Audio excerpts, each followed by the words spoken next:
Okay, so let me say this as clearly as I can. The Canadian government is not going to let home prices fall. Now, I know what you're probably thinking, Glenn. What are you talking about? Prices are already going down in my area. And yes, I get it. In some markets, prices are indeed slipping. Sales are slow, inventory is building up, but that is not the full picture. Because here's the part that most people are missing. We are not in a free market anymore. We are in a managed one.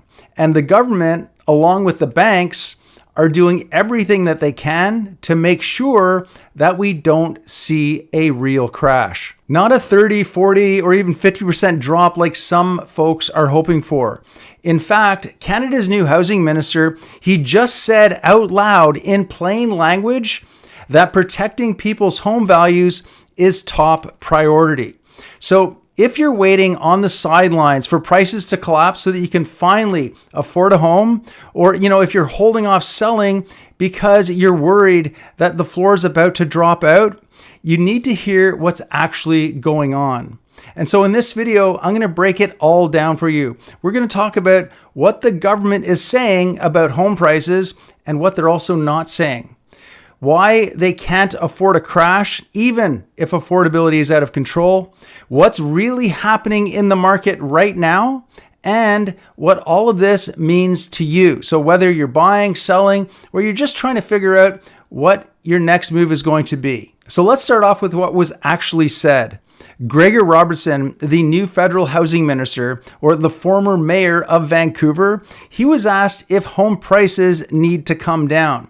And his answer? Do you think home prices need to go down? No, I think that we need to deliver more supply, make sure the market is stable. It's a huge part of our economy. We need to be delivering more affordable housing. Now, to be fair, he didn't say that prices are going to go up forever, but he did make it clear that the government's goal is to keep the market stable, not cheap, but stable. And in today's context, stable, it really means propped up, right? Now, why would they take that kind of a stance? Well, it's pretty simple, really. Most Canadians have the bulk of their wealth tied up in their home. And for a lot of people, it's their retirement plan. They're banking on downsizing or tapping into that equity to fund the next chapter in their life. And if you tank that value, if home prices fall like, 30 or 40% across the board, you don't just lose homeowner confidence, you put pressure on the entire financial system. Because here's the part that most people forget. Your mortgage is your bank's collateral. So, if home prices crash and banks get nervous, well, pensions are going to take a hit. Consumer spending is going to drop. Construction is going to slow down.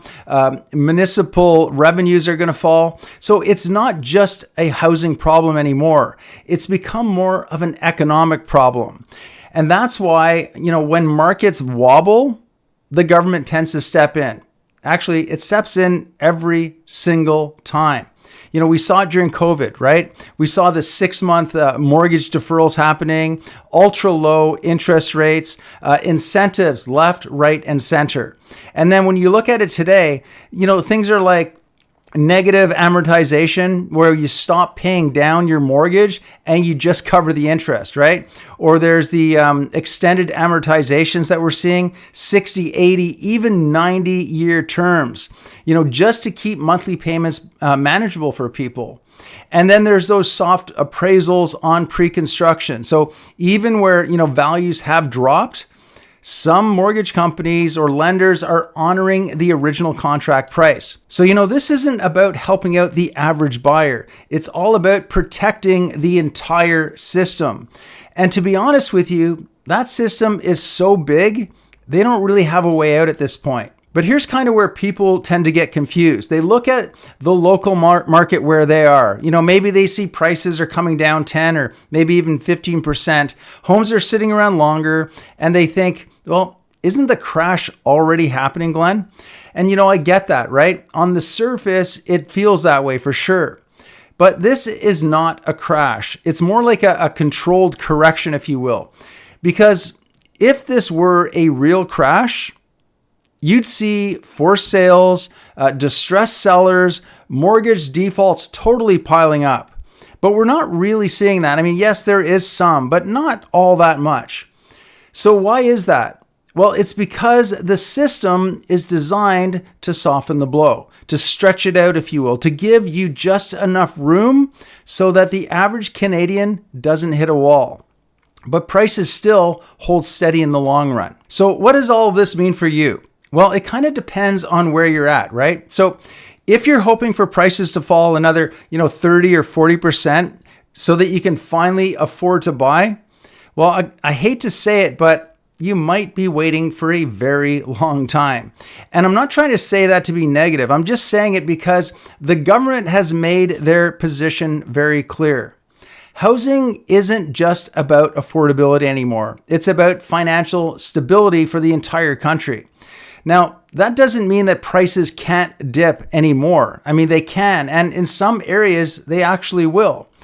But the idea that the market's going to, reset and suddenly make housing accessible for the average person with the average income, that's not going to happen.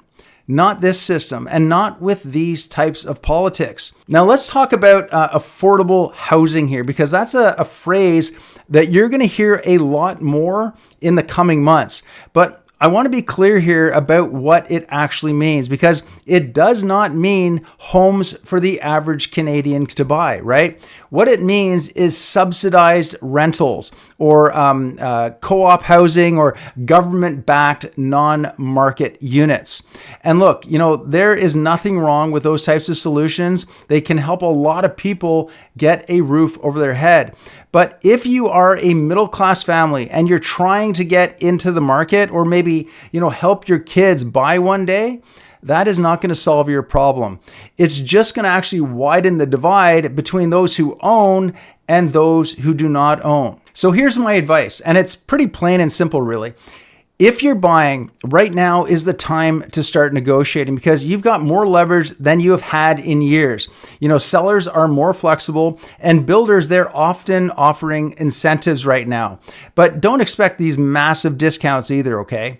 Now, if you are selling, you need to price it right. You can't rely on those 2021 numbers anymore.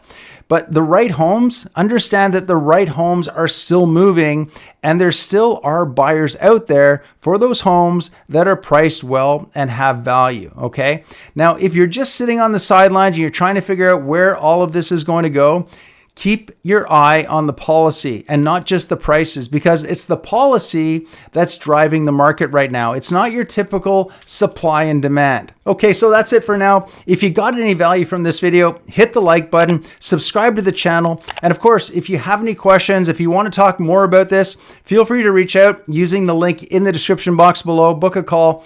Otherwise, I will see you on the next video.